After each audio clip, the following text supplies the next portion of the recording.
Good evening guys, Mr. Kusina nga pala ulit do. So ngayon, andito ako sa kusina ngayon no. Para doon sa pinangako ko sa inyo, napakamurang fried chicken natin. Guys, ito na, pakita ko sa inyo. So guys, ito yung half kilo natin ng fried chicken, 145 lang yan no.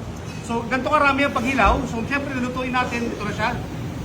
So 145 half kilo, pwede yan sa dine-in, delivery, take-out, bahala kayo.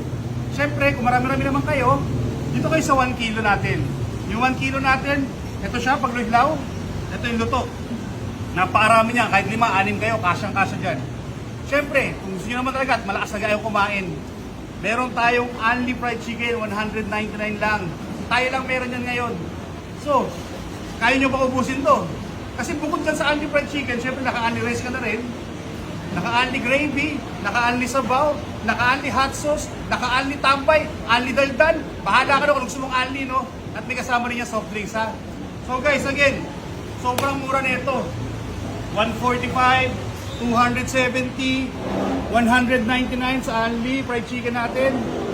So guys, ito, napakamahal ng manok sa palengke, naabot na 220, 230 pesos per kilo. Imagine mo dito, 270 lang, nakaluto na yung manok mo, may only gravy ka pa. So guys, kung ako sa iyo, sulitin nyo to. So yun lang, kita-kita tayo sa mga presyo sa kusina ha.